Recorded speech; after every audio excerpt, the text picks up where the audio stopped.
Welcome, Judge Mathis. Thanks for coming to share an important message with the Wayne County taxpayers. Well, thank you for allowing me to help. You know, most of my life I was a resident of Wayne County, and so I'm here to help because Treasurer Shabri wants to work with Wayne County homeowners to keep families in their homes and prevent foreclosure. If you're having trouble making your property tax payments, let us know.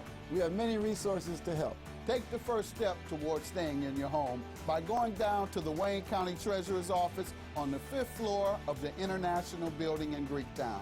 Stop by today to learn more about our payment plans and especially the newly extended interest rate reduction program. Already in the payment plan? It's important you stay in good standing. Making property tax payments is now easier than ever. We have placed payment kiosks in Rite Aid stores and community centers across the county.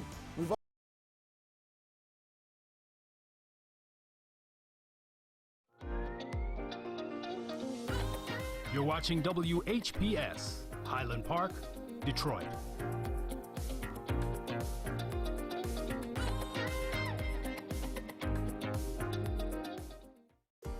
The views and opinions expressed on the following show are not necessarily the views and opinions of WHPS, its affiliates, management, or sponsors.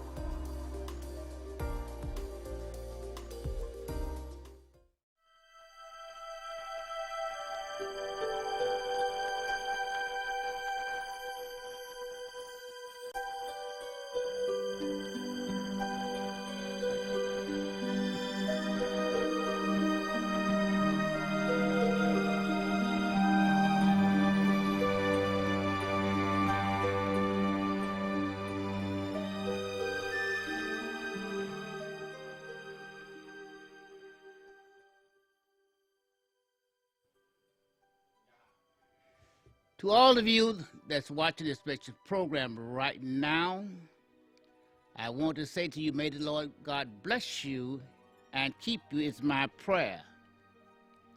This is Bishop W.J. Campbell that you're watching it right now, and I want you to call a friend, tell a friend to tune into a special broadcast right now. And we want you to know that God can, God will do anything but fail. This is another day that the Lord has made. Let us rejoice and be glad in it. It might be snowing a little bit on the outside, but we can't worry about that. God has done his work. Amen. So we know how to deal with this. Take your time as you're traveling and driving or whatever you might be doing right now. And keep your eyes on the road, amen. So you can't be texting and all this different things in nature, amen, because someone might be driving a little faster than you're driving, amen. So just be calm and just take your time and you will get where you're going. And certainly we want you to know that we are concerned about your well-being. We are concerned about your everyday aspects of life. We know sometimes we go through a hardship, sometimes we have problems, sometimes we just don't know what's going on. But let us not forget that God is still able to do anything but fail. And before we go any further into our program this morning, we want to pause for a moment and to send prayer out to all of the saints of God that's watching this program. Whether you're at home, confined in the hospital, perhaps you might be incarcerated. I don't know what the situation might be, but let us not forget, God is still able. We come this morning to lift up the name of Jesus, for he's worthy to be praised.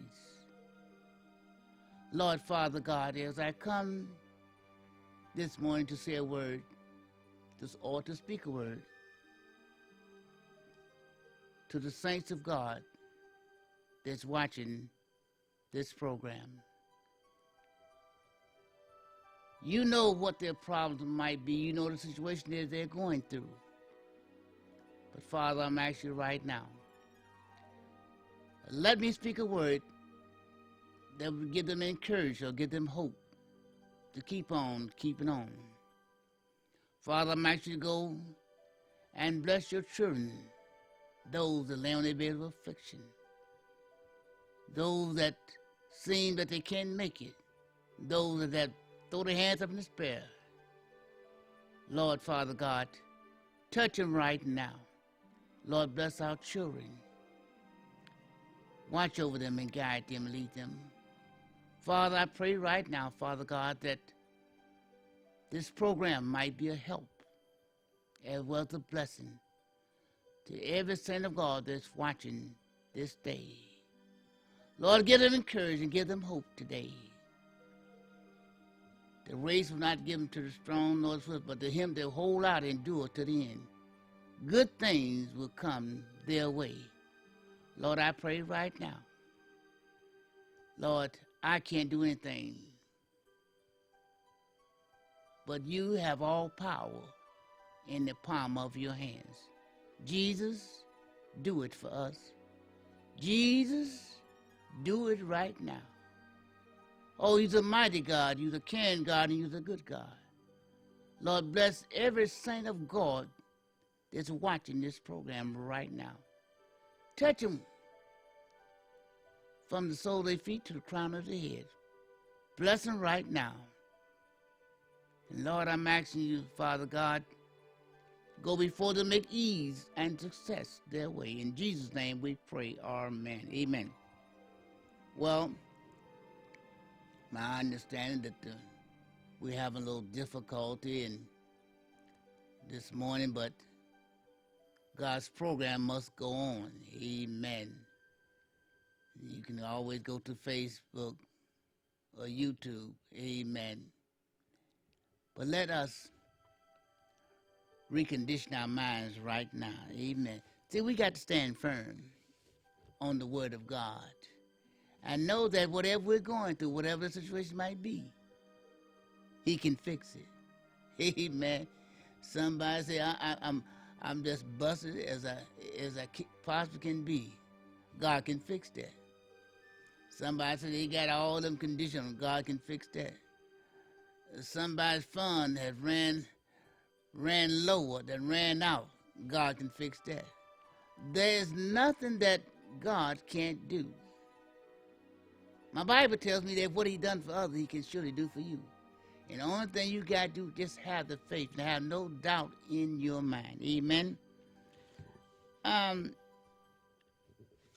In life, we face all types of challenge in life. We have all types of things that come against us. When you get knocked down on the outside, but the key is to live a victory, is to learn how to get up on the inside. Amen. Let me say that again. When we get knocked down on the outside, but the key is to live a victory, is to learn how to get up on the inside. I want to tell you about this story about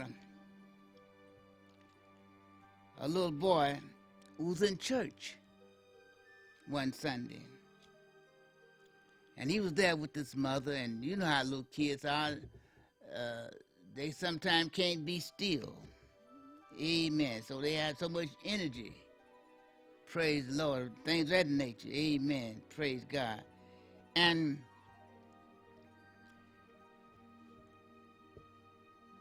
he would not sit still. I know when I was coming up and go to church, I couldn't sit still because I had all that energy. Amen. I'd be wanting to jump up and see what's going on.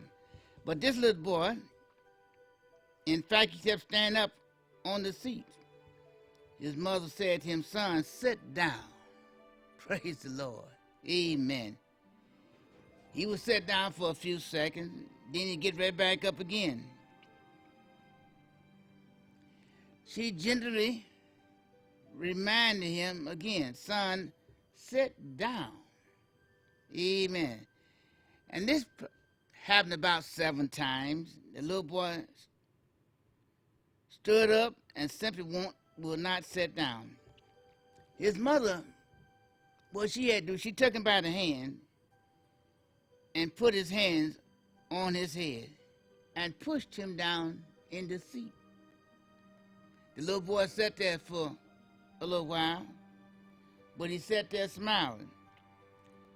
Finally, he looked at his mother and said, "Mom, praise the Lord. Amen, praise God. I may be sitting down on the outside, but I'm standing up on the inside." Amen. That sounds familiar. He might be sitting down on the outside, but he's standing up on the inside. Regardless of what we're going through, sometimes you have to keep minding yourself. I can't stop. I got to keep on pushing. No matter what you're going through or how difficult it may seem, you can remain standing on the inside. It might take courage. It definitely takes a determination. But you can do it if you decide to do so. You must act on your will and not simply your emotion. See, a lot of times we don't act on our will. We act on our emotions. Amen. And when you act on your emotion, that means that you're not doing the right thing. Amen. But your will. Amen. Praise God. You might be sitting around waiting for God to change your circumstances. Then you're going to be happy. Amen. Then you're going to have a good attitude. Then you're going to give God the praise. But God is waiting on you to get up on the inside.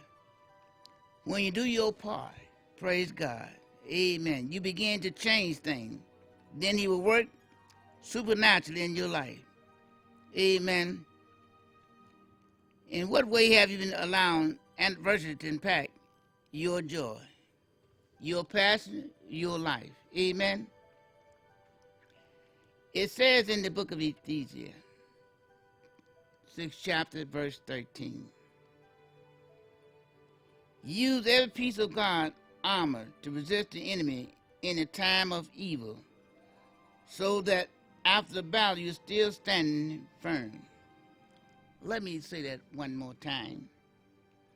Use every piece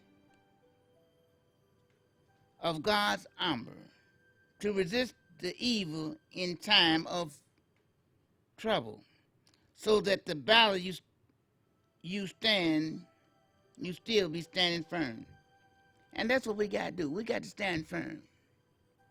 When you stand firm on the word of God, know that His word will not come back void, that will accomplish sent out to do. I don't care what you're going through, bad luck, no luck at all, confused, trouble here and trouble there. Amen. You must stand firm.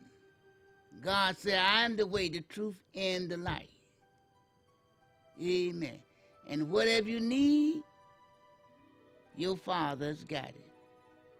He got everything for you and I to enjoy. And the only thing you got to do is stand firm. Amen. This is a day that God has made, so listen, we can't worry about yesterday or the day before, last week, but let us be concerned about today. This is a new day, and everything is going to go your way. If you believe it, you can receive it. Amen. We're all going to have some difficulty in our life.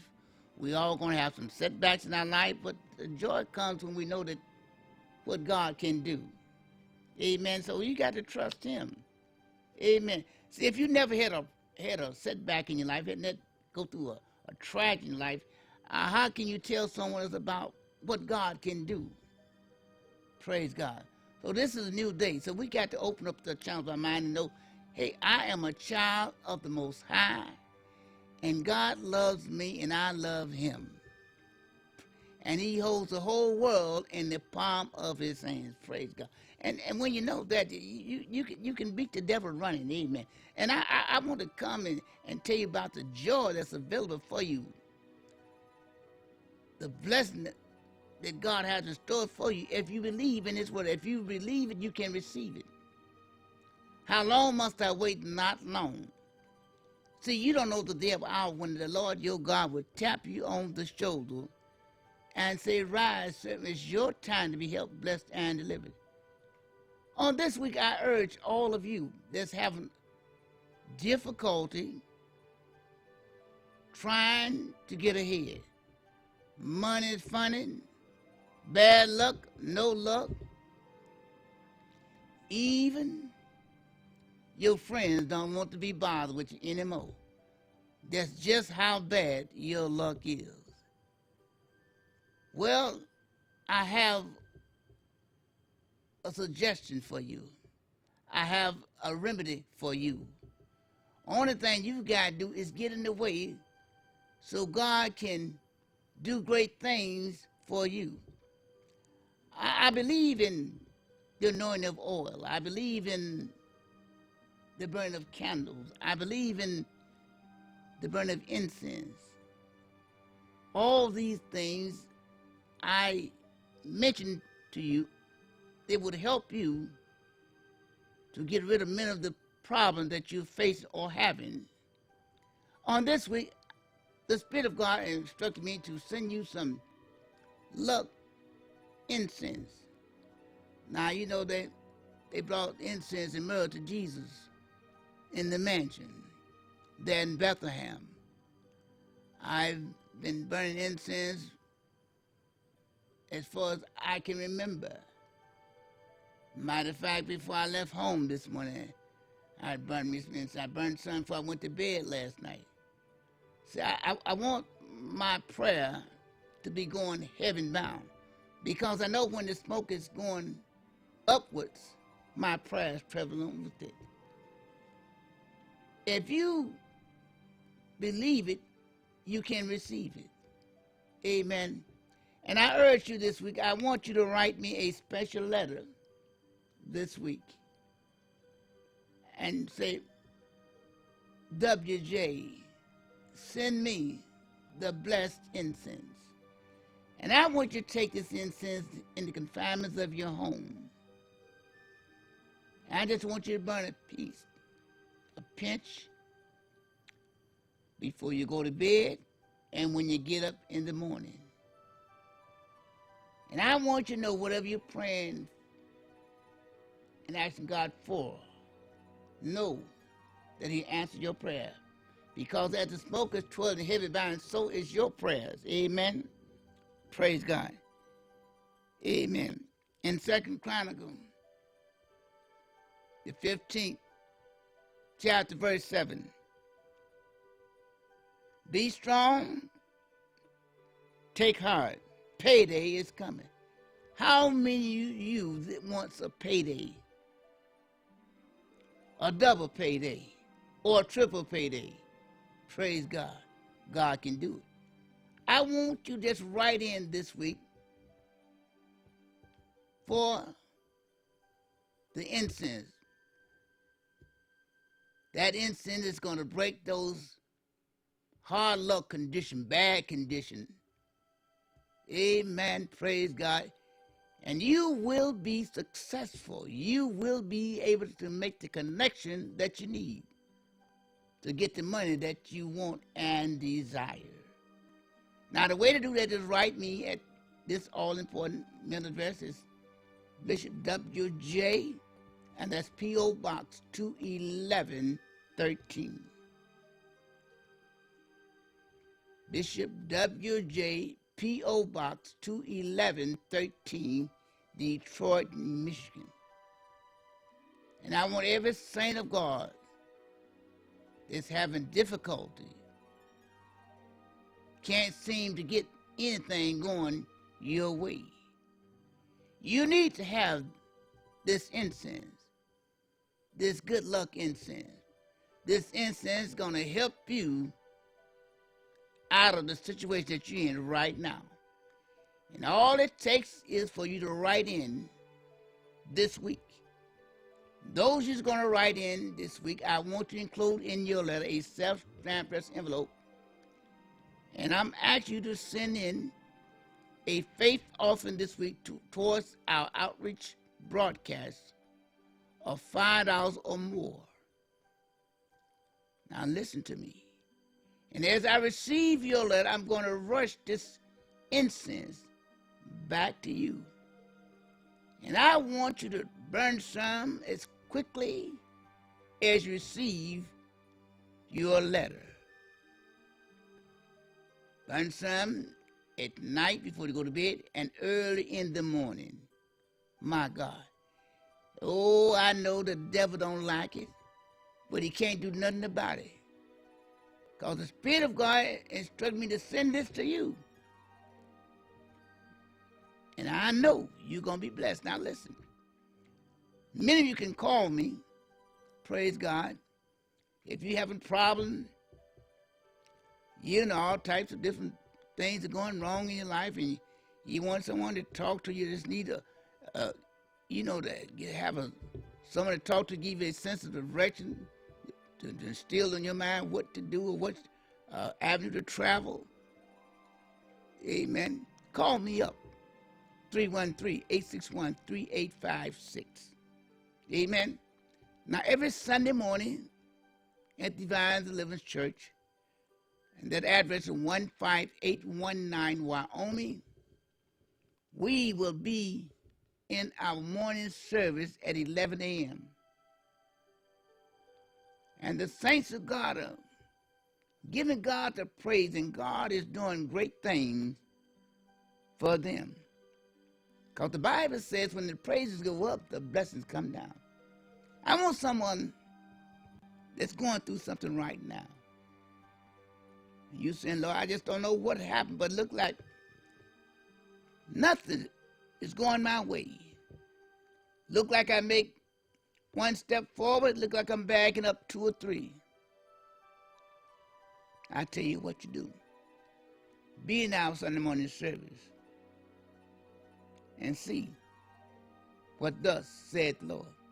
We're going to have a good time. And the Lord your God is going to move on your behalf and turn things around in your life. See, listen, it's time for you to start enjoying yourself again. You've been through something. But all that's going to change. I do know this. God is able to fix things right now. Now, you can sit there and listen and watch me talk and still don't make a move or do anything about it, then nothing's going to happen your way. Today is up to you. Stop saying I can't. I'm not lucky. Or what he's done for others, he can do for you. But I want you to write in this week. Write in this week. Now, we're going to be there Sunday morning at 11 a.m. with our morning service. Amen. And we're going to, the second Sunday in March, we're going to have a special blessing service. And that's the second Sunday in March. I don't have the date. At 4 p.m. at Divine Deliverance Church. We want you to come and see how the power of God is going to be working in your life. Amen. And every one of you that's going to come, praise God.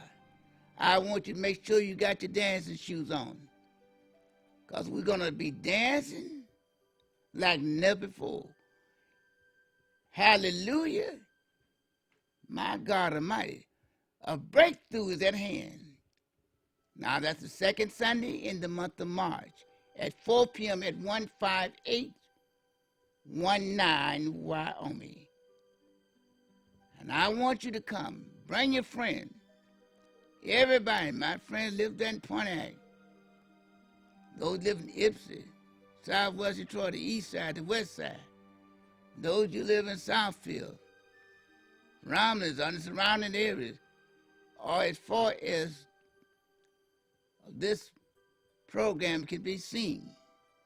And I want you to know today is the day that things are going to change. Amen? Now, all you got to do is act upon it. Don't sit there. Praise God. Amen. You know, David encouraged and strengthened himself in the Lord. And we got to do like that. We got to be encouraged and strengthen ourselves in the Lord. Amen. 1 Samuel, 3rd chapter, verse 6. Be like David. David was encouraged and he strengthened himself in the Lord. That's what we got to do. Because my Father has everything for you and I. And the only thing you got to do is get ready. Get ready, saints. Get ready, get ready. It's going to be a showdown coming your way. And the only thing you got to do is make sure you're on the action this week. Don't forget, I want to send you that blessed incense, that powerful incense that's going to help you in an awful great way. You're going to be able to pull it to you. You're going to be able to think better. And you're going to be the right thing the way you want to write it. Praise God. The only thing I'm saying to you, write me this week. Bishop W.J., P.O. Box 21113, Detroit, Michigan, zip 48221, and place there in your letter a self-stamped dress envelope and your faith offering to aid this outreach ministry broadcast. I'm actually sending $5 or more. And God's going to bless you in an awful great way. And the only thing you got to do is get on board. Hallelujah. No shucking, no jiving, there'll be no peeping and no hiding. Because this is a day that the Lord has made. Amen. Praise God. Well, now, saints of God, we got to sort of get ready to leave you now, but I love you. I'm praying for you. Don't forget to keep those announcements in mind. Write me this week. You'll be awful glad you did. P.O. Box 21113, Detroit, Michigan. I want you to see that incense. Honey, it's going to be a knockout. Hallelujah. God loves you, and we do too. And I'm saying, if God can't do it, it cannot be done. We're praying for you. We love you until we meet again. May heaven smile on you. Have a blessed day and have a blessed week. And whatever you do today, take the Lord God with you everywhere you go, because you are a child of the Most High. And God loves you, and so do I. Peace and joy belongs to you.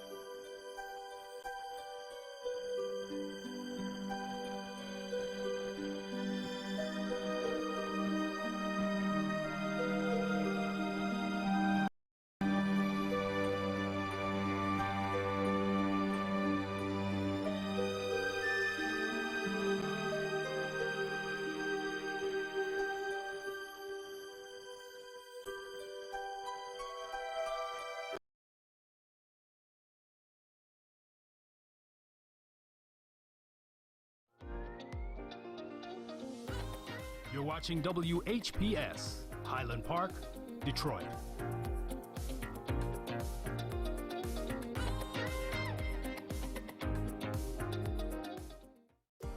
The views and opinions expressed on the following show are not necessarily the views and opinions of WHPS, its affiliates, management, or sponsors. Never known I was sick and tired, living in a town filled with narrow minds and hate. They used to laugh at me. Hello, hello, hello, and thank you so much for tuning in to A Spoonful of Comfort. I am Claudrine Jackson, your host, reminding you and me that we can give comfort, because Lord knows we need it in the society nowadays. But if you can't give comfort at least don't give discomfort. And I know that you can give comfort because my son, who is handicapped, wants to comfort. And if he can give comfort, we can all give comfort. I am really pleased and honored to have a special guest on the show today. He has been on the show before, and he will be on the show again. I am very pleased and honored to have Jesse Peck, who is the bass singer of the Spinners. Well, thank you very much, Claudine. It's so good to be back. You know I love coming on the show, so. How is being with the Spinners for you? It's a dream. It's being in a dream that you never wake from. It's wonderful. 12 years in, still enjoying the travel, still enjoying all the people that we meet, all the wonderful people. The Spinner fans are the greatest fans in the world. Not to mention what it's all about, going on stage and performing those classic tunes, and making everyone happy, taking them back down memory lane. It's a wonderful experience. It's still, I wish we can get a little more sleep, but it's going to cost you something. But we have great camaraderie on the road. My brothers are there with me, you know. And you keep us apprised on Facebook of what's going on. Yeah. But I want to personally say thank you. Thank you to you and to all of the Spinners for keeping the music alive. Wow. That's the important part, keeping that kind of music alive. So thank you so much for that. Well, thank you very much. I appreciate that. I think at this point that I'm coming to realize it's the music that's keeping us alive. All right. And I don't just mean living, but what's the sense of being alive if you're not going to live this life? And the music gives us that. Thank you. It gives us and that. the music is the great equalizer all over the world. Indeed. I may have told you this story before about being on the cruise, and everybody out there, they put on the electric slide, and we were all out there dancing, dance floor full of us. And after the song was over, I'm trying to talk to people, and nobody understood my language.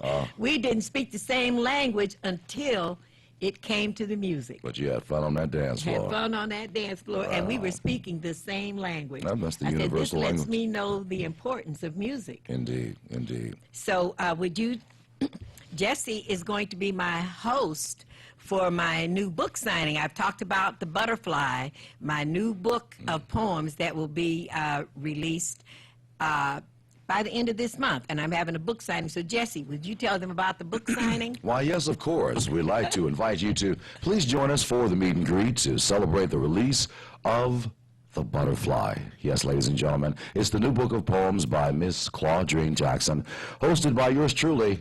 Hi, I'm Jesse Peck of the legendary Spinners. It will be at the Northwest Activity Center. It's a place we all know and love. It's at Myers at Curtis. It's Sunday, March 29th. And Sunday, April 26th. Why are we having 2 days? Because it's so nice, we've got to do it twice. All but right. what I'm hoping is that the people will like the poems enough to want to come back and read the poems themselves. Awesome. I'm looking for people to help me read this book. Awesome. Well, I may step in and read a few. I'm expecting. I would be honored. I'm expecting. All right, you sounds to read good. a few. Well, the Yeah. doors open at 3. It's from 3 o'clock until 6 p.m. Admission, that's all? You sure you want to tell them that? It's kind of low, but okay. You wrote it, so. Admission's only $20 for this event, and it's payable at the door. No pressure there, but do come on out and support this fantastic event. Admission includes your sign book. It includes wine. It includes refreshments and gifts. Yes. So, again, that's super. I'd definitely attend that 2 times if I could. It's going to be nice. And it's all to benefit the Purvis Jackson Jr. Autism Foundation. So. And I want to say thank you to the people who have donated to the Purvis Jackson Jr. Autism Foundation. Without donations from kind people with a kind heart, we would not be able to help handicapped children. And just to refresh your memory, in case you haven't been watching this show, Purvis Jackson Jr. is 44 years old. He's handicapped by autism. He cannot read or write or talk or live independently. And I thought that I would just collapse, and I did collapse, but his father, Purvis Sr., was determined that we do something to help other children with handicaps. So that's how the Purvis Jackson Autism Foundation began, and it's still going on. And thank you for helping us, for your support. Oh, it's my pleasure. It's yeah, you had thanked me earlier. You keep thanking me for things. And I will continue to thank you. And I keep telling because you. I'm very thankful. And I'll keep saying to you, to whom much is given, much is required. And I agree. I agree. So tell us a little bit about you, Jesse. We know that you're the bass singer of the Spinners, so tell us a little bit about your history. Were you born and raised in Detroit? Really, all of that? Yeah. Are you sure? Well, I was born. What is safe for you to share with us? I know there are. Well, it's all safe. I got to save something for the movie. You know, but okay. No, I was born in Queens, New York, Jamaica Queens Hospital, in 1968, December 17th, 1968. My father moved to Detroit when I was still a baby. So my mother, father, and I moved here. He started working at Ford Motor Company. My dad went into Ford Motor Company as a janitor. He went in with a mop. And by the time he passed away, he was the quality liaison rep for Ford Motor Company. He would fly on planes and, you know, and go places and represent Ford. I was always proud of my father, and he was always proud of me. At what point did you start singing? Let's see. I was I think I was 8 or 9 years old. I was in the 3rd grade. First time I sang. I sang at a talent show in school, at Coolidge Elementary School. I sang It's You That I Need. My voice was a lot higher back then, as you can imagine. This didn't happen until the 6th grade, at the age of 12. That's when the voice dropped. Well, that's something that you and Purvis have in common, because his voice was low, and he said the students always teased him and called him Froggy because of his voice. And one day the choir director at the school said, well, I need a bass singer in the choir, and you have the perfect voice. So he started singing in school also. How about that? And as a retired teacher, that makes me happy to know that something that started in the school, and look what it has blossomed into. That is awesome. That is truly amazing. And for me, it was, I was embarrassed by it. You know, I thought it was a bad thing. Yeah. Because they called him Froggy. Yeah, you're in the 6th grade, and teacher's taking attendance, and she said, Jesse Peck, and you go, here. Man, stand up. You know, I had to confirm my information. You know, I had a friend in 6th grade. I called her house after school, and sounding like this. And the guy, I can't remember the girl's name, because I don't want to expose her. But anyway, I called the house. Dad answers the phone, and I says, hello. And I got manners. I was raised properly. I said, hello, may I speak to Tanya, please? And he said, who is this? Sorry, Jesse, sir. You know, how old are you? I'm 12, sir. You ain't no doggone 12, don't call my dog. No. So I thought I was cursed, you know. I thought it was a bad thing. But it was after a while I learned that it was a blessing. I learned how to use it. I got in the drama class. I started doing the PA announcements. Good morning, comments. Today in the lunchroom we're having meatloaf, mashed potatoes, and gravy, you know. Kind of thing. You realize that it's a blessing. When it's in you, it's in you. Yeah, and I could hit those low notes when my dad was harmonizing with his buddies back in the day. I can do the dear when you smiled at me. I heard a melody. Now that was one of Purvis's favorite songs. Oh, yeah. You know what? I auditioned with that. Okay. I'm not going to tell you that whole story, but I auditioned with that song. I had done my thing for Henry, and I could tell he was still on the fence, and I heard Eminem, you better lose yourself in the music the moment you own it. You better never let it go and give him one chance, you know. And I said, Henry, I said, you know Zing from the Tramps? He said, yeah. And I just burst in the song. I just started singing that, and I could tell that impressed him. That impressed him. And I didn't know why until years later, but he said, you know what, you sounded just like Purvis when he would sing that song in the dressing room before we went on stage. I thought that was so cool. Yes. Yeah. And one thing about Jesse is he's so fit in with the Spinners as if he had been with the Spinners for years. The first year after Purvis passed, when I was still sad, for Mother's Day, the Spinners invited me to Tortola in the Virgin Islands. We had a where ball. They were performing, and they invited me as my Mother's Day gift. Yes. And the day after I got there, I get this phone call in the morning from Mr. Peck saying, good morning, Miss Jackson. We're having breakfast. We're fixing breakfast in my apartment because we had whole apartments there. I'm inviting you down to breakfast. And I said, that is not a purpose thing to do. Wow. And I've never forgotten that. I always appreciated it because it lifted some of the distress about Mother's Day and Purvis gone and all of that. So I've never forgotten that. I haven't forgotten the breakfast. Well, it was wonderful. Thank you, and I'm glad you all enjoy it. I love to cook. Yes. I love to cook. So. That's another spinner attribute. Yeah. So tell us, what have the spinners been doing? We've been keeping pretty busy. We just got back from a short, we'll call it, 3-leg tour. We were in Lancaster, Pennsylvania, wrapped up at Greensburg. We started out in Baltimore.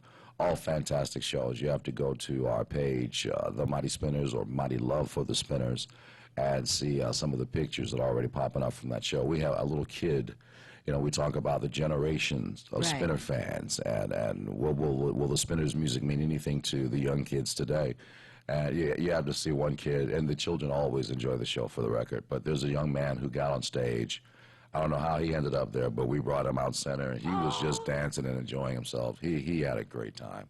It was wonderful. Yeah, we say music is a great equalizer. Yeah. I'm going to take a short break, and our wonderful engineer is going to share our song Almost with you, of which Jesse is a part of. How about that? All right.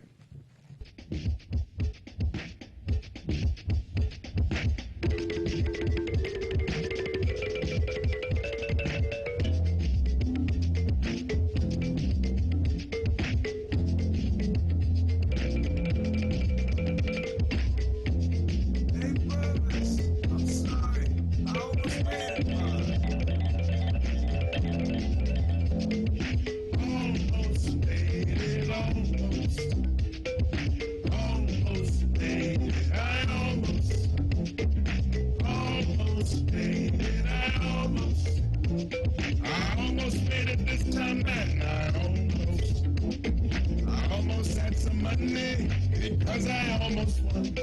I almost missed the rainstorm. I almost saw the sun. I almost had a lover, the one I always loved. Almost was in love with me, and I knew that. Almost, baby, almost. Almost, baby, I almost. Almost, baby, I almost. I almost made it this time. I almost thought I could relax because my day is done. I almost saw my ship coming, my work was almost done. I almost remembered I had a smile, I almost stopped my crying. I almost said that I feel I'll see what is flying. Almost, baby, almost. Almost, baby, I almost. Almost, baby, I almost. I almost made it this time, man.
Thank you so much for sticking with me for a spoonful of comfort.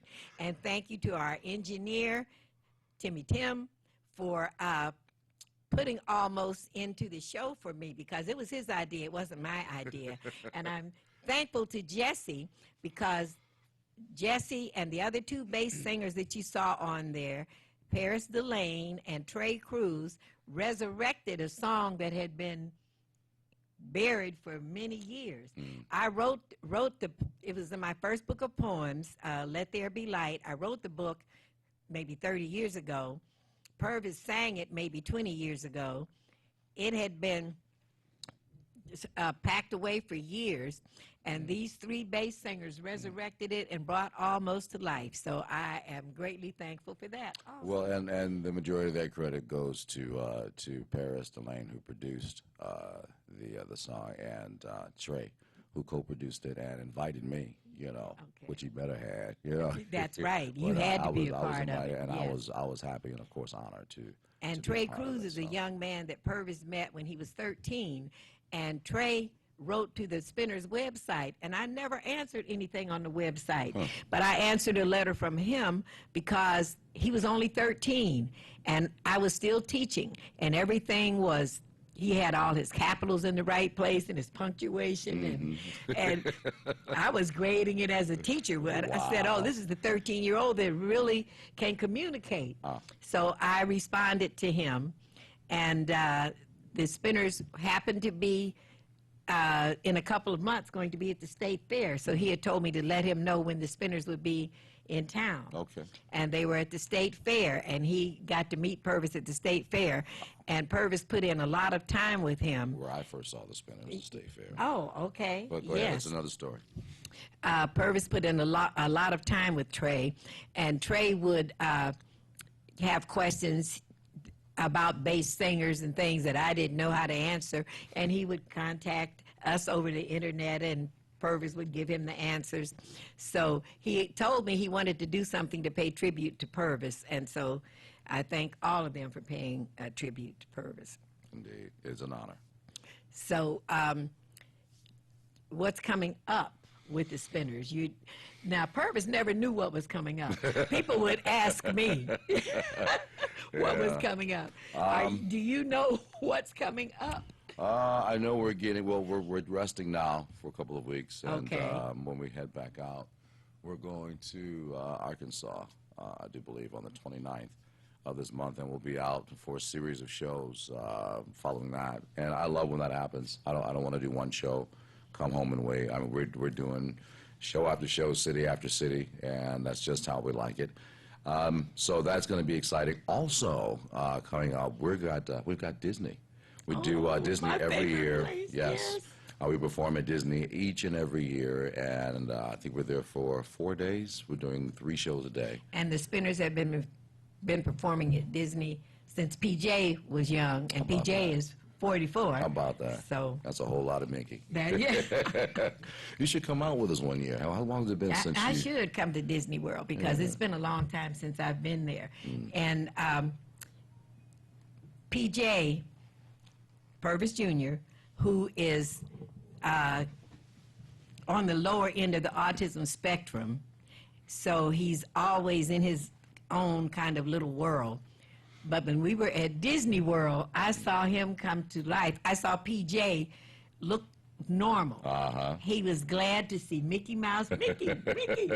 He was glad to see Donald Duck. Nice. And the monorail, he called it Ride the Train. So he talked, and it really brought him to life. And I say, if Disney World has reached PJ, it has a deep reach. That is beautiful. So I would love to go back, and I'd also love to take PJ, although flying is so problematic now with someone such as my son that I don't know if Well, we'll... for a little incentive, if you make it out with us to Disney, if there's a kitchen in my room, I'll make you breakfast. All right.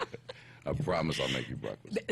That's worth coming along with everything that goes on at Disney All World. right, it's on. So, this is Black History Month, and I have been talking about some of the lyrics of songs from, I focused on Motown, but the lyrics that you were just talking about that you sang when you auditioned for the Spinners, could you share those with us again? Was it Zing? Zing. Yeah. To share the lyrics Yeah. would be, Dear, when you smiled at me, Yes.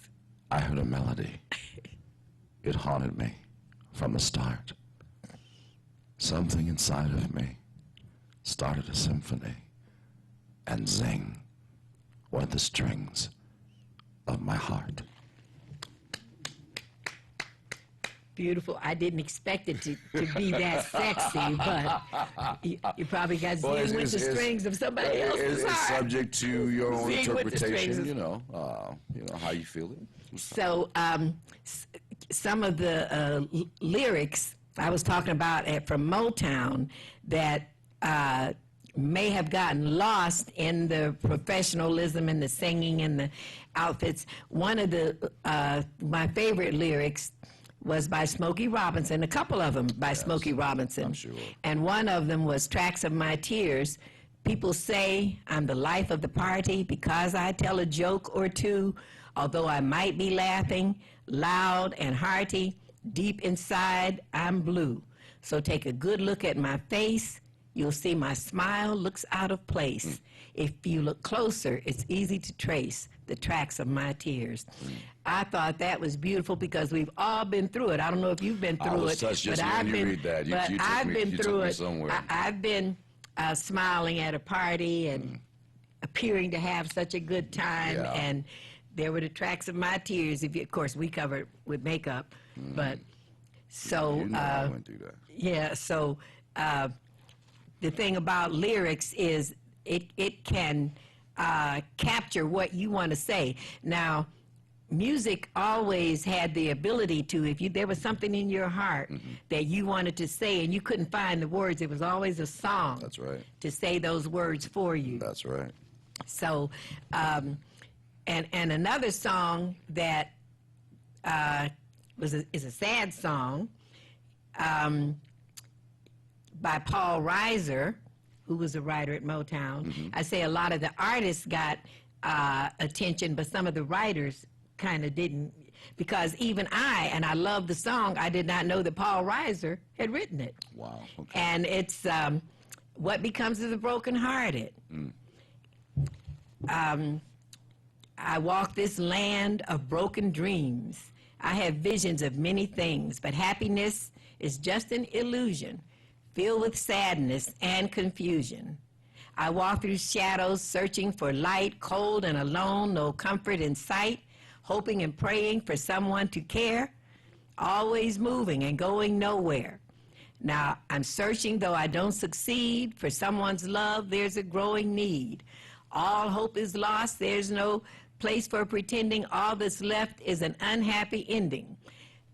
I know I've got to find some kind of peace of mind. I'll be searching every day. I know I've got to find a way. I'll be looking everywhere just to find someone to care. Now the words to that song are heartbreaking, but it was a million seller. So there were a lot of heartbroken people. Yes, indeed. And I say that songs can capture what's on your mind and what's in your heart better than you can. But then some of the music from today, when you do, and I don't want to talk bad about the music from today, as I talk bad about the music from today, but some of the music from today, when you hear it and you hear the words and you're sorry, you wish you hadn't heard the words to it. But the Spinners have a sad song, I'm Coming Home.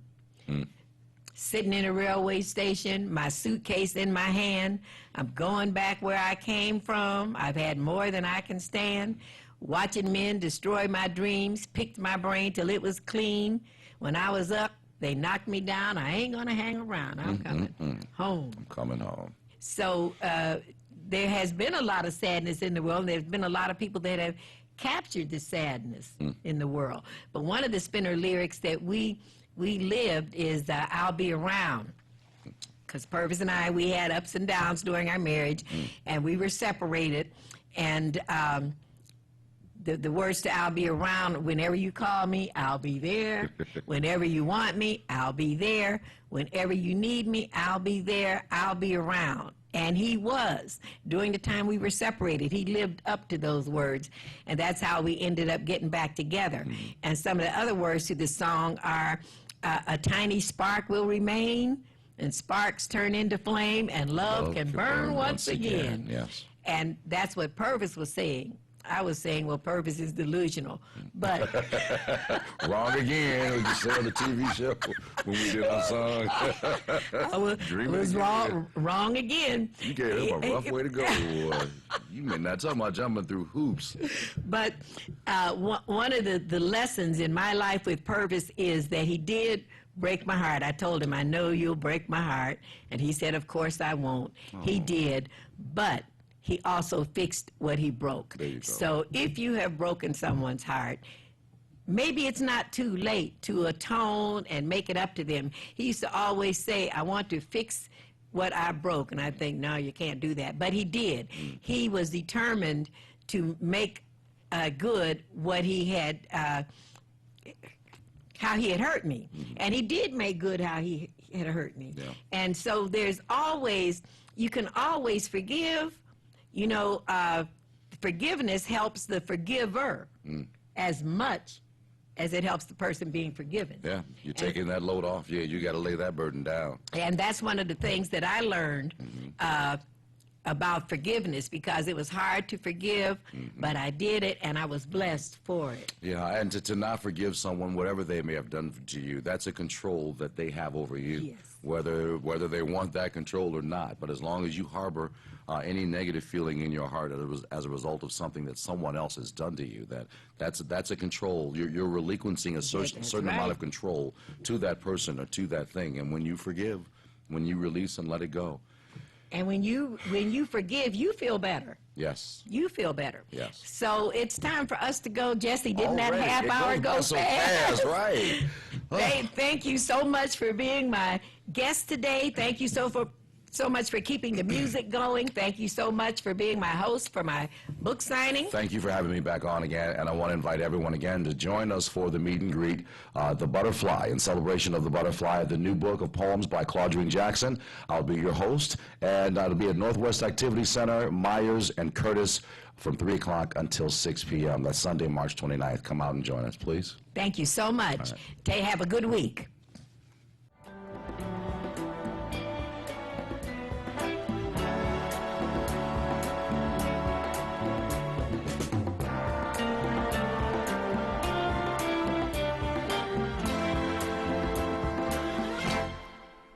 When I was 17, I ran away from home and from everything I had ever known. I was sick and tired, living in a town filled with narrow minds and hate. Hi, excuse me, do you have anything for paint? Straight down that aisle there. All right, thank you. Young lady, this here's what you need. Ringmaster? Mm-hmm. Ringmaster rubbing oil. Mm-hmm. How does it work? By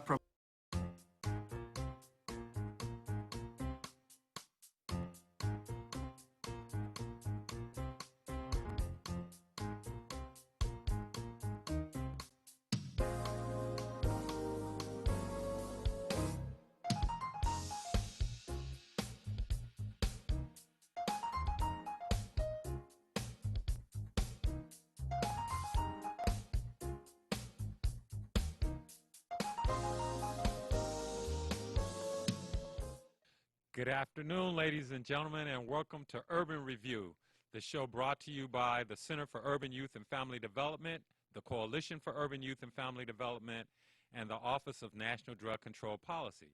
And because we are partially funded through a grant from the Office of National Drug Control Policy, it is my requirement to inform you that the thoughts and opinions expressed on this show are not necessarily the thoughts and the opinions of the Office of the National Drug Control Policy or the White House.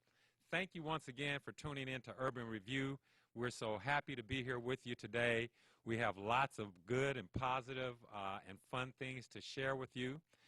One of the first things we want to share with you is the fact that we attended the National Coalition Academy in Dallas, Texas for 3 weeks this year, in 2019, I should say.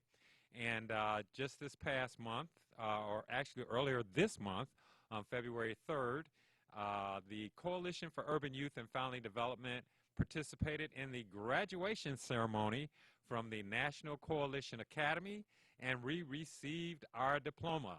And we're very, very happy. This is a copy of our diploma. If you can tune in on it or zoom in on it from our camera team. Yeah, that's it. We are national graduates from the National Coalition Academy, and that is for the Community Anti-Drug Coalitions of America. So we went out to Washington, D.C., in National Harbor, Maryland, and had an opportunity to participate in the National Leadership Forum, which was the 30th Annual National Leadership Forum, and we were allowed to graduate from the National Coalition Institute. So we're very, very proud of that. Also at the National Forum, we learned a lot of information about positive things that happened, and we also learned some things about marijuana. And each week, I want to share with you, or each month, some facts about marijuana that you might not be aware of. And one of the things that the proponents of legalization of marijuana and the advocates heavily promote is that marijuana has no tie-in with violence. In fact, they often repeat the words of our friend and comedian Cat Williams when he says the side effects of marijuana are hungry, happy, sleepy, and that's it. But we are here to tell you that is actually not true. In fact, a 2013 paper in the Journal of Interpersonal Violence used data from a federal survey of more than 12,400 American high school students to examine the link between alcohol, marijuana, and aggression. And the researchers' initial hypothesis, which they published as part of the paper, was that alcohol increased violence while marijuana reduced it. Instead, they found that students who had recently used marijuana but not alcohol were more than 3 times as likely to be physically aggressive as those who abstained from both, even after adjusting for race and sex. And those who used who used alcohol but not marijuana were 2.7 times as likely. So you see that those who use marijuana and not alcohol are once again 3 times as likely to become physically aggressive, according to this paper from 2013. So I said, well, let's research a little bit more, and we looked at a paper from 2016 in the Psychological Medicine magazine paper, and it examined marijuana use and criminal behavior among 400 boys in London who were followed for more than 40 years beginning in 1961. And their marijuana use was surveyed when they were 18, 32, and age 48. And the paper found that marijuana use at all 3 times was associated with a 9-fold increase in violent behavior even after adjusting for other variables. That's saying that a person, those people who they followed for 40 years, proved to be 9 times more likely to be violent if they had ingested marijuana. Also, we found a paper in 2017 in the Social Psychiatry and Psychiatric Epidemiology, and they surveyed 2,000 young men in Britain and 4,000 young men in China to see if different factors led to violence in the 2 countries. Drug abuse was far more common in Britain and associated with a 5-fold increase in violence. The study didn't break out marijuana versus other drugs, but noted young British men overwhelmingly reported misuse of cannabis. Alcohol abuse was associated with a 3-fold increase in violence.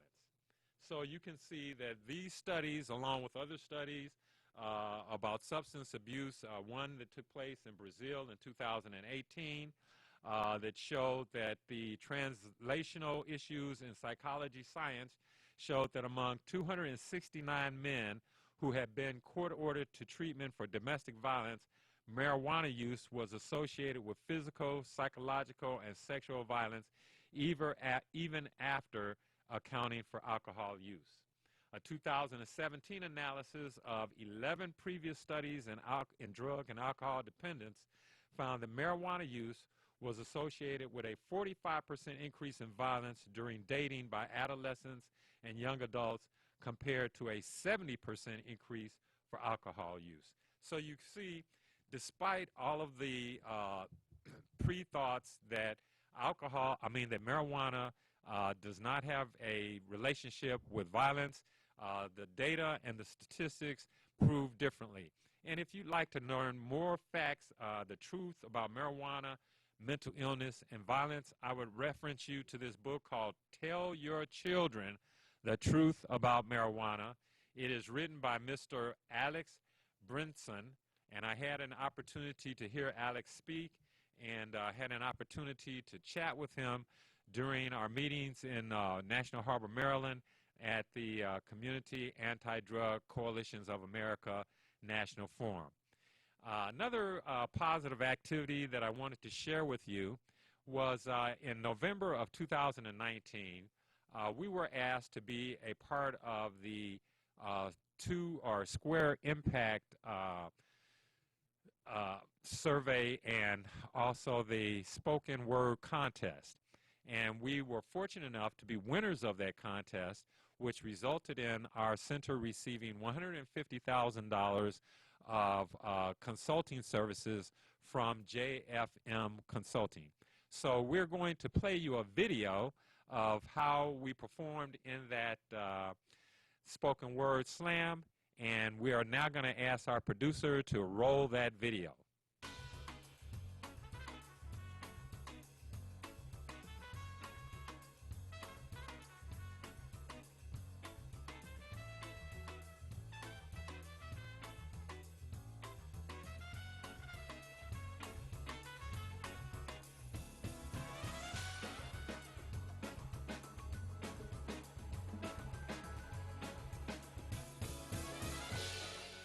The Center for Urban Youth and Family Development's mission statement is that fostered youth emerge from the foster care system vulnerable to substance abuse with little opportunity to obtain higher education and/or develop life skills.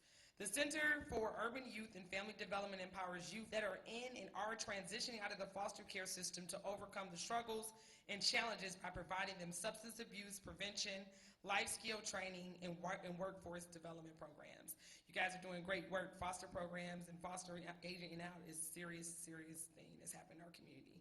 Speaking on behalf of the Center for Urban Youth and Family Development is Marcel Arbuckle. Let's welcome Marcel.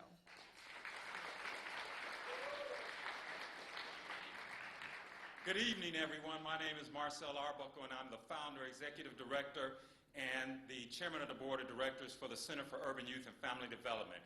The Center for Urban Youth and Family Development is a 501c3 nonprofit public charity that provides substance abuse prevention, life skills development, and workforce development for youth that are in and transitioning out of the foster care system. Now, I know that because I'm in Detroit, I have a very brilliant audience, so I'm going to keep you engaged and keep you hanging on the edge of your seat. I want you to watch my right hand, and every time I raise my right hand, I want you to say 3 words. Those 3 words are see it through. Let's practice. See it through. Okay, now I can't tell you about my foundation unless I tell you a little bit about me. When I was 2 years old, myself, my 3-year-old brother, and my 4-year-old brother were left standing on the steps of the city courthouse by our biological parents who were heroin addicts. But that's okay because the person who discovered us standing there was a social worker. And that social worker took us to Child Protective Services, and we were placed in the foster care system. Now, my oldest brother, he was placed in one home, and my brother next to me, we were placed in a separate home. My oldest brother, he was bounced from 7 different homes between the age of 4 and 15. But the home that my brother and I were placed in, we were lucky. We were placed in a Christian home, and we were raised up until we graduated from high school and went away to college. I graduated from Indiana University summa cum laude, moved to Detroit, and worked with the Ford Motor Company for 27 years. And after 27 years, with just 36 months left to go to full retirement, I got the old tap on the shoulder. And I got upset, and I sat down, and I said, I'm going to tell my story, and I wrote this book called I Got a Story to Tell. But when I started telling my story, it was how I made it through the foster care system. And I found out that my story was different from most youth that are in the foster care system because 65% of the boys that transition out of foster care, they transition into prison.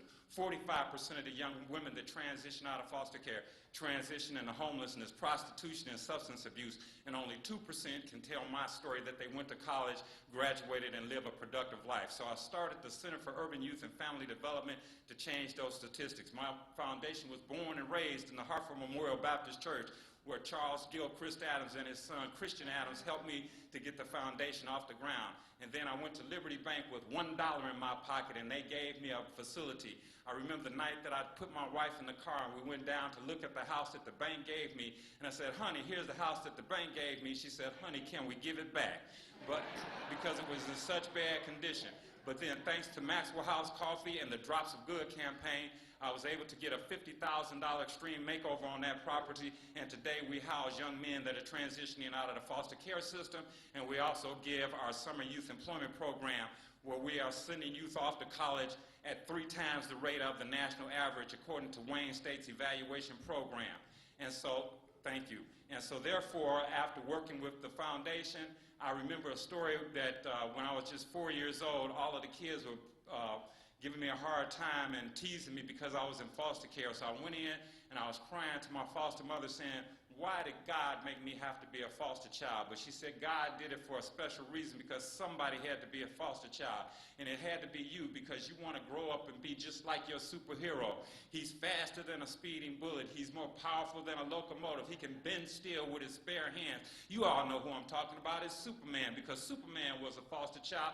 His parents were having problems, and they sent him down here to earth to live in a foster home. And so I believed in that. And from that point on to this day, I've been trying to be somebody. And we know that somebody is the person that does what anybody could do, but nobody's doing it, because everybody knows that somebody's going to do it, and somebody has to stand up for youth in foster care, and I am somebody. Now you ask me, what am I teaching those young people in foster care? Well, I'm teaching them that when you're up against some trouble, meet it squarely face to face, plant your feet and shut your shoulders, lift your chin and take a brace, and when the worst is bound to happen, in spite of all that you can do, you may fail, but you may conquer. Black may be the clouds about you, and your future may seem grim, but don't let your nerve desert you. Keep yourself in fighting trim, and when the worst is bound to happen, in spite of all that you can do, running from it will not save you. Even hope may seem but futile when with troubles you'll be set, but remember you're simply facing what other men have met. So if you fall, still fighting, don't give up whatever you do. Keep your eyes to the front, your head high to the finish, and thank you everybody, and bless you my lovely wife.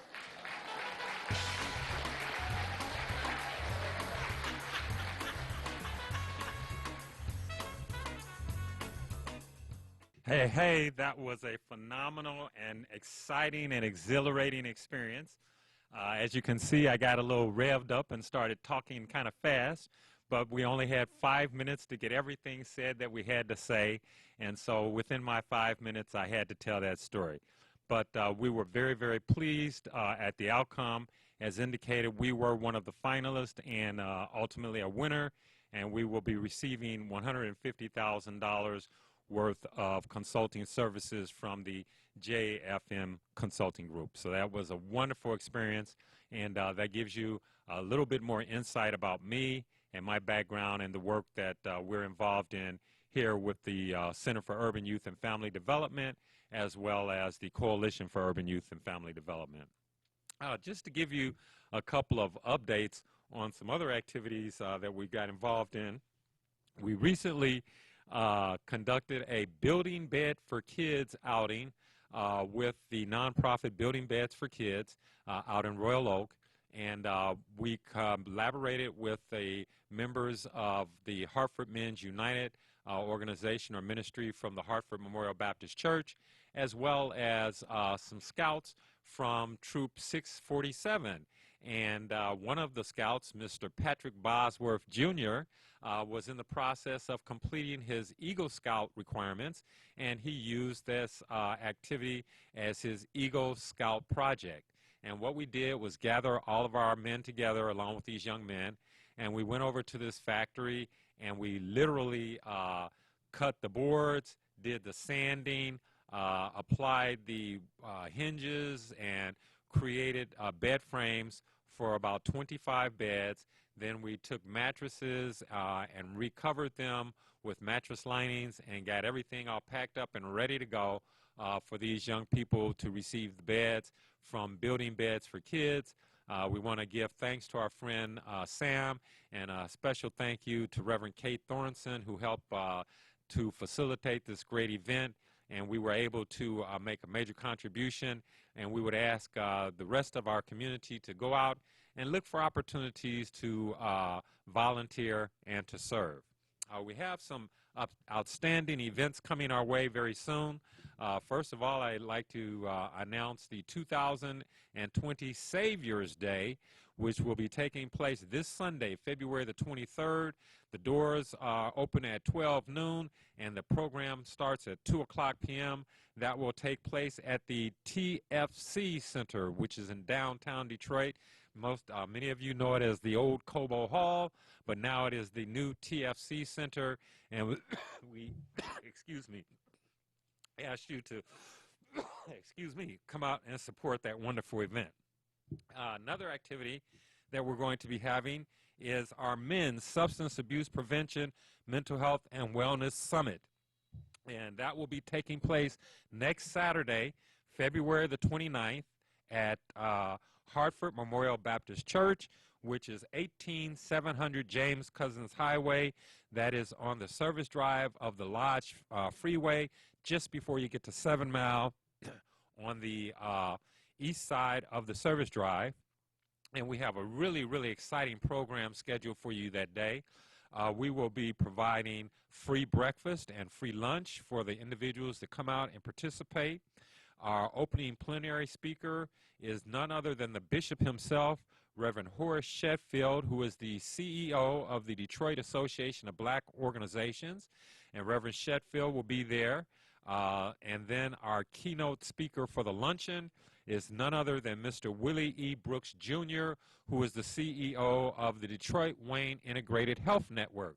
And so both of those gentlemen will be making presentations focusing on faith, family, fitness, and finance for 2020 and beyond. The 4 F's: faith, family, fitness, and finance. And that's on Saturday, February the 29th.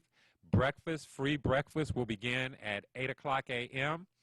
There will also be a free luncheon, and there will be available for the first 100 attendees. So please come out. We will also, not only will we have free breakfast and lunch, but we will have Narcan training, and that is the opioid overdose revival training. If you know someone, or even if you don't know someone who is involved in opioids, once you get this training, you will be able to save a life. You will be able to go in and revive an individual who has overdosed. And not only will you receive the training, but you will also receive the kit that you need with the products necessary to revive someone. So we'll also have QPR suicide prevention training. QPR is question, persuade, and refer. And that's a special training that we're going to provide to give you insight on how to deal with individuals who might be idolizing suicide, and want to give you the skills and the resources to know how to deal with that. Also, we're going to have holy yoga, so you'll be able to focus in a little bit on fitness and getting yourself physically strong for 2020. Also, we're going to be conducting a youth focus group where we'll be gathering information and data regarding last 30-day usage and perception of risk and other key information that we need as we develop our strategy for substance abuse prevention. And last but not least, we will also have a town hall meeting after the luncheon. We will have a town hall meeting that focuses on marijuana, tobacco, and alcohol. These are legal substances that are killing us. And we're going to have an august panel of individuals that will be available to discuss this issue, including Mr. Emmett Mitchell, the Executive Director of the Milestones Agency. We'll have Reverend Gregory Lindsay, who can give us the faith-based perspective. We'll have medical doctor Margaret Betts, who will be there to provide insight. We will also have Mr. Reginald Vance there from the Veterans Administration, and we will have a great group of panelists that are going to give you their insight on this issue of marijuana, alcohol, and tobacco, legal substances that are killing us. So please come out. Once again, that is on Saturday, February the 29th, starting at 8 o'clock a.m. We will have breakfast from 8 to 9. The opening plenary session will begin at 9. The Narcan training is scheduled to begin at 10. The suicide prevention training is scheduled to begin at 11:30. The luncheon will begin at 12 o'clock, and we will have the town hall meeting kicking off at 2 o'clock p.m. and hoping to wrap up the day at approximately 3:30. So please come out and spend the day with us at our first annual Men's Substance Abuse Prevention, Mental Health, and Wellness Summit. Once again, that will be taking place at Hartford Memorial Baptist Church, which is 18700 James Cousins Highway. That is the service drive of the Lodge Freeway on the east side, just south of 7 Mile Road. So we really look forward to having you out for that event. It's going to be an action-packed day, and we plan to have a tremendous event. Also, we want to invite you to consider becoming a part of the Coalition for Urban Youth and Family Development. The coalition meets every third Thursday of the month at Hartford Memorial Baptist Church. We do a rotation. The first month in January, we had our meeting at 6 o'clock p.m. in the evening. The next month, this month in February, earlier today, we had our meeting at 10 o'clock a.m. Next month, we'll rotate back to 6 p.m., and then in April, we'll rotate back to 10 a.m. So every other month, the meeting is at 10 a.m., and then on the other months, it's at 6 p.m. And that gives individuals who work during the day an opportunity to come and participate in the evenings, and those individuals who have obligations in the evening can come and participate during the day.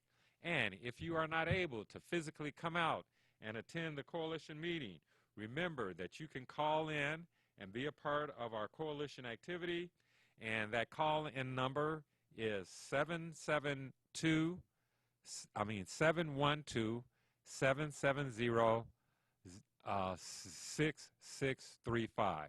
And we look forward to having you participate and call in and be a part of the coalition. We have a lot of activities that you can be a part of. We're really excited about the work that we're doing. We've had some wonderful events. We had our drug-free holiday youth jam. That was an excellent event in December. We did our bed build and other activities this month in recognition of Black History Month, as well as Parenting Month, which will be coming up. So we have lots of activity. In the month of April, we'll be doing our prescription drug take-back day.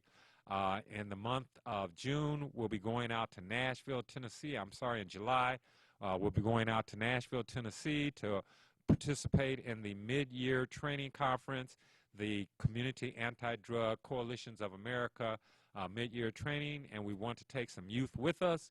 So please consider becoming a part of the Coalition for Urban Youth and Family Development, and our work is to create a drug-free community on Detroit's West Side. And as we come to a close for today's program, we would like to close out the way we always do with the words that Nelson Mandela said to himself each day during his 27 years of captivity, and that is, out of the night that covers me, black as a pit from pole to pole, I thank whatever gods there be for my unconquerable soul. In the fell clutch of circumstance, I have not winced nor cried aloud, and under the bludgeoning of chance, my head is bloodied but unbowed. Beyond this place of wrath and tears looms but the horror of the shade, and yet the minutes of the years finds and shall find me unafraid. For it matters not how straight the gate, how charged with punishment the scroll. I am the captain of my fate and the master of my soul. Thank you for watching Urban Review.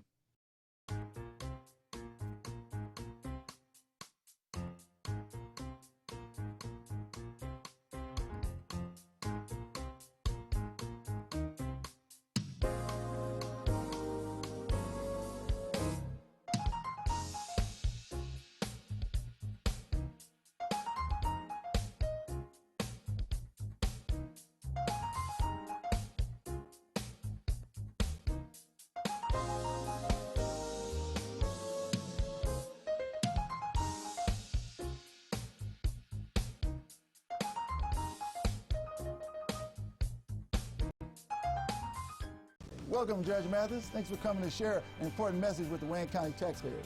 Well, thank you for allowing me to help. You know, most of my life I was a resident of Wayne County, and so I'm here to help because Treasurer Chabris wants